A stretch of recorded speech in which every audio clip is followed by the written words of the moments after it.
দেখুন, কিছুদিন আগেও আমাদের এই থানারই অন্তর্গত ভাজনঘাট থেকে দুজন কি তিনজন ওপার বাংলার মানুষ তাদেরকে পাওয়া গিয়েছিল, আমাদের থানা এদেরকে ধরেছিল।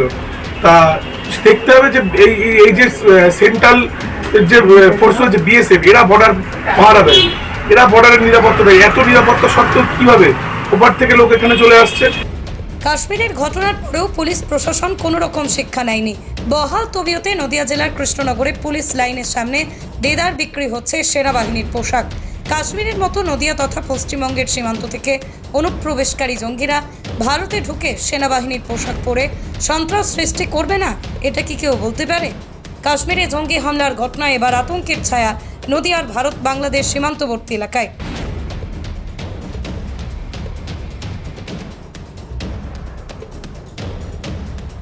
কাশ্মীরে জঙ্গি হামলার ঘটনার পর এবার আতঙ্কের দানা বাঁধছে নদিয়ার সীমান্তবর্তী এলাকার মানুষের মধ্যে। অবিলম্বে ভারত বাংলাদেশ সীমান্তে বিএসএফ এর নজরদারি বাড়ানো উচিত বলে মত স্থানীয় মানুষজনদের। তাদের বক্তব্য, এলাকা থেকেই প্রায় ৩০০রও বেশি অনুপ্রবেশকারী ধরা পড়েছে।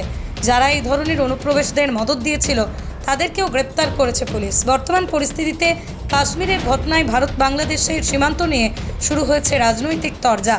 সীমান্তবর্তী গুরুত্বপূর্ণ জায়গাগুলিতে বিএসএফ তাহলে কি করছে? তাদের নজর এড়িয়ে কিভাবে ভারতে প্রবেশ করছে বাংলাদেশিরা? যদিও সীমান্তের নজরদারি নিয়ে বিজেপি নেতা অমিত প্রামাণিকের পাল্টা দাবি, নদিয়ার ভারত বাংলাদেশ সীমান্তে নজরদারি থাকলেও পশ্চিমবঙ্গের তৃণমূল আশ্রিত দালালদের সহযোগিতায় ভারতে প্রবেশ করছে বাংলাদেশিরা। বাংলাদেশের অগ্নিগর্ভ পরিস্থিতির আঁচ পড়তেই বাংলাদেশ ছেড়ে ভারতে আসতে বাধ্য হয়েছিল। ভারতীয়দের উপর নির্মম অত্যাচার করেছিল বাংলাদেশের পুলিশ। এই রেশ কাটতে না কাটতেই আবারও কাশ্মীরের আতঙ্ক। নদিয়ার ভারত বাংলাদেশ সীমান্তবর্তী এলাকার হাজার হাজার পরিবার যেন নতুন করে চিন্তার মুখ দেখলেন। আর এর দায় বারংবার বিজেপি নেতা সহ যারা কেন্দ্রের লোক আছে রাজ্য সরকারকে দিচ্ছে। রাজ্য পুলিশ তো বারবার এদেরকে গ্রেপ্তার করছে। এর দায় বিএসএফ কে নিতে হবে। বিএসএফ জড়িত না থাকলে ওপর থেকে ওপর আসতে পারে না। তাহলে এই যে আপনার মালদা মুর্শিদাবাদে এত ভয়ঙ্কর ঘটনা ওয়াকআপ কেলেঙ্কারিকে, তো এটা কি মনে করছেন? এটা একটা হঠাৎ একটা মানে যেটা আমরা আশা করি না সেরকম ঘটনাও ঘটেছে। পাশাপাশি এটাও দেখতে হবে যে বিআরইউপির প্রচুর যুবককে কিন্তু আলিপুরদুয়ার, মালদা বা মুর্শিদাবাদে ধরা গিয়েছে, যারা ওখানে টুপি পরে ঘুরে বেড়াচ্ছে। এটা একটা উদ্দেশ্য প্রণোদিত শান্ত বাংলাকে অশান্ত করার একটা চেষ্টা চলছে। বলছি বাংলাদেশ থেকে তো এই যখন সাধারণ মানুষ ঢুকছে তখন তো জঙ্গিরাও ঢুকে এই সব গন্ডগোলগুলো করে যেতে পারে। অবশ্যই করে যেতে পারে। এখানে বর্ডার সিকিউরিটি ফোর্স তো বারবার যে ব্যর্থ, এটা আমরা দেখেছি। আমাদের এই থানার অন্তর্গত ২-৩ বার বাংলাদেশি মানুষ ধরা পড়েছে। আমরা আশা রাখবো যে বিএসএফ কি করছে বুঝে উঠতে পারছি না। আশা রাখবো যে তার আরো নিরাপত্তা বাড়াবে। বলছি তার কাটা নেই বলে কি এটা সম্ভব? তার কাটা তো 90% জায়গায় তার কাটা আছে, আর যেটুকু জায়গায় তার কাটা নেই সেটুকু জায়গায় বিএসএফ কে নজরদারি বাড়াতে হবে আরো। আপনারা কি মনে করছেন? আমরা মনে করছি যে আরো নিরাপত্তা বাড়বে এবং আমাদের যে পরিস্থিতি তৈরি হয়েছিল, আমাদের রাজ্য প্রশাসন সহ সেখানে সেন্ট্রাল বাহিনী রয়েছে, সেই জায়গায় খুব তাড়াতাড়ি শান্ত স্বাভাবিক পরিবেশে ফিরবে। আপনার নাম? শুভদীপ সরকার। আপনি কি পদে আছেন? কৃষ্ণগঞ্জ ব্লক তৃণমূল যুব কংগ্রেস।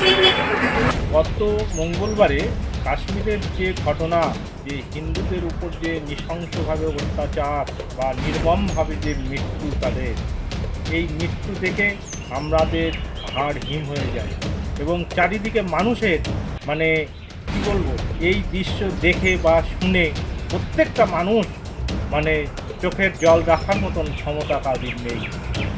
এরই পরিপ্রেক্ষিতে আমরা বলতে পারি যে কেন্দ্র সরকারের যেমন উচিত যে বিএসএফকে দিয়ে কড়া বর্ডার পাহারা দেওয়া, এবং রাজ্য সরকারেরও উচিত যেসব জায়গায় তার কাটা নেই সেই তার কাটা মানে যাতে দেওয়া যায় তাড়াতাড়ি সেইটা দেওয়ার ব্যবস্থা করতে হবে। এবং স্থানীয় প্রশাসন পুলিশকেও সেটা দেখা দরকার যে শয়ে শয়ে মানুষ ওপার থেকে এপারে চলে আসে এবং তাদের মধ্যেও যে উগ্রপন্থী নেই, এটা আমরা কি করে ভাবব? তাই যে স্থানীয় যে প্রশাসন আছে সেই প্রশাসন দিয়ে যে মানুষ ওপার থেকে এপারে আসছে তাদের ধরে তাদেরও কঠিন সাজার ব্যবস্থা করা। বলছি কাশ্মীরে যে ঘটনা ঘটেছে আপনাদের এখানে তো প্রতিদিনই অনুপ্রবেশ, এরকম ঘটনা ঘটতেই পারে না, এটা তো সঠিক যে কাশ্মীর যেভাবে 28 জনকে ভাবে নির্মমভাবে যে হত্যা করেছে, এই মৃত্যু দেখে আমরা তো একদম মানে খুবই কষ্টের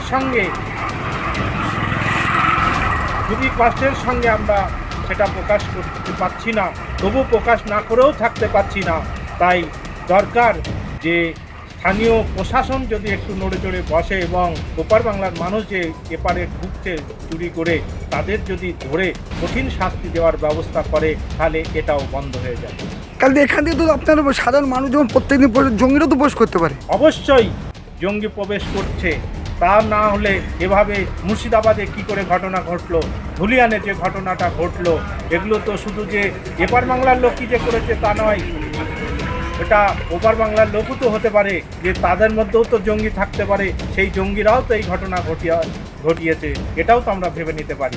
আপনারা কি চান? আমরা চাই শান্তিরভাবে বসবাস করা, যে হিন্দু মুসলিম সব ভাই ভাই হয়ে একত্রে বসবাস করা, এটাই আমরা চাই। পৃথিবীর 3 ভাগ জল 1 ভাগ স্থল, তাই পানীয় জলের অভাব নেই, কিন্তু বিশুদ্ধ পানীয় জল একটাই, বৃষ্টি অ্যাকোয়া। প্রতি ফোঁটায় আনে তৃপ্তি, মেটায় তেষ্টা।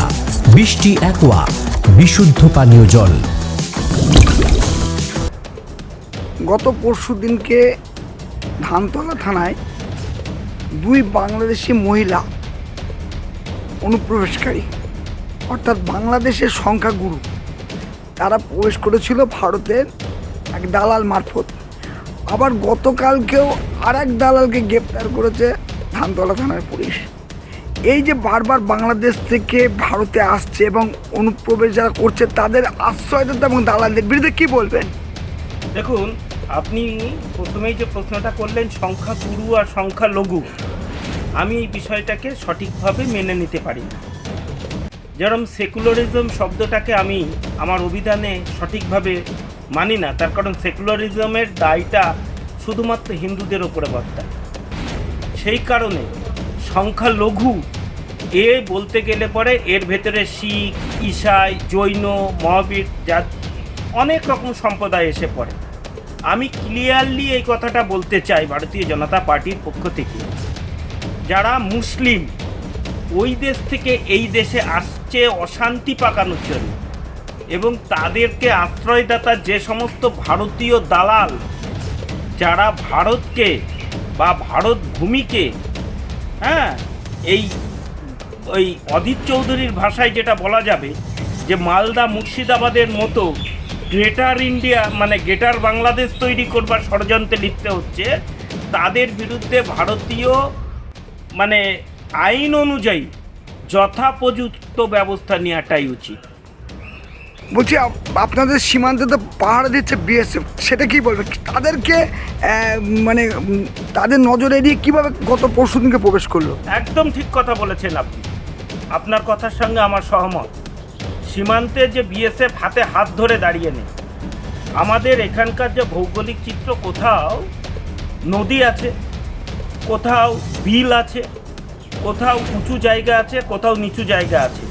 কেন রাজ্য সরকার আজকে বিএসএফকে জমিটা হস্তান্তর করছে না? কেন সেখানে আজকে তার কাটা দেওয়া যাচ্ছে না? কেন রাজ্য সরকারের উদাসীনতায় রাজ্য সরকারের পোষিত এবং তৃণমূল আশ্রিত দালালরাই শুধুমাত্র বাংলাদেশ থেকে মৌলবাদী যারা আছে, যে জেহাদি সংগঠনের লোকগুলোকে তারা এখানে নিয়ে এসে প্রবেশ করাচ্ছে, এবং এই ওয়াকফ বিলের বিরুদ্ধে, ওয়াকফ বিল সম্পর্কে হয়তো তারা বলতে পারবে না, ওয়াকফ বিলে তাদের কি সুরক্ষা দেওয়া আছে সেটা সম্পর্কে বলতে পারবে না, কিন্তু তাদেরকে দিয়ে, ওই মৌলবীদেরকে দিয়ে উস্কিয়ে সাধারণ এই মুসলিমদেরকে, এদেরকে দিয়ে এই এলাকায় রাষ্ট্রীয় সম্পত্তি নষ্ট করছে, বেছে বেছে হিন্দুদের বাড়িঘর নষ্ট করছে, বেছে বেছে হিন্দুদের মা বোনেদের সম্ভ্রম নিচ্ছে, বেছে বেছে হিন্দু বাড়িঘরগুলো আটক করছে, বেছে বেছে আমাদের মঠ মন্দিরগুলোকে নষ্ট করছে, এবং আমাদের এখানকার যে সমস্ত মানে প্রতিষ্ঠিত মন্দির বা সেই সমস্ত জায়গাগুলোকে আঘাত হানছে। এইগুলো সম্পূর্ণটাই এই মৌলবাদী এবং এই তৃণমূল আশ্রিত দালালদের দ্বারাই এই কাজগুলো সংগঠিত হচ্ছে। তাই তাদের বিরুদ্ধে আইন দৃষ্টান্তমূলক ব্যবস্থা নেওয়া উচিত বলে আমি মনে করি।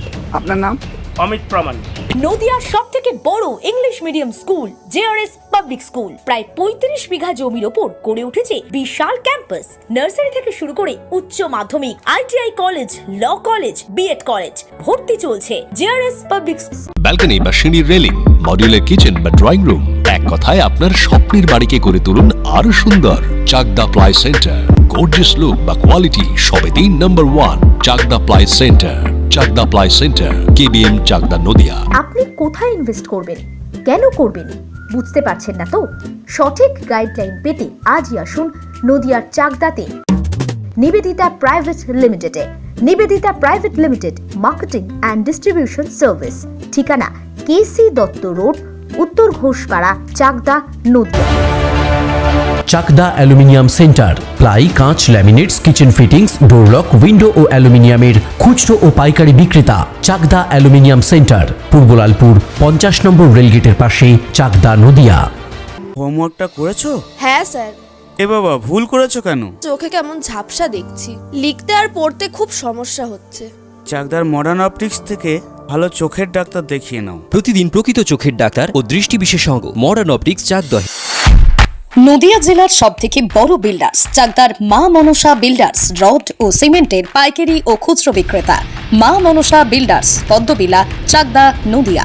ভাবছেন 3 স্টার ক্যাটাগরিতে কাটাবে? রুম রে মাত্র 1500 টাকা থেকে স্টার, খাওয়া দাওয়া রিজনেবল প্রাইস। নদিয়ার একমাত্র 3 স্টার ক্যাটাগরি হোটেল এনবি সোনার বাংলা হোটেল, কল্যাণী এইমসের ঠিক উল্টো দিকে, কল্যাণী, নদিয়া। স্যামসাং, জিও, রিয়েলমি, নদিয়ার একমাত্র অথরাইজড ডিস্ট্রিবিউটর ঘোষ কমিউনিকেশন, থানার মোড়, চাকদা।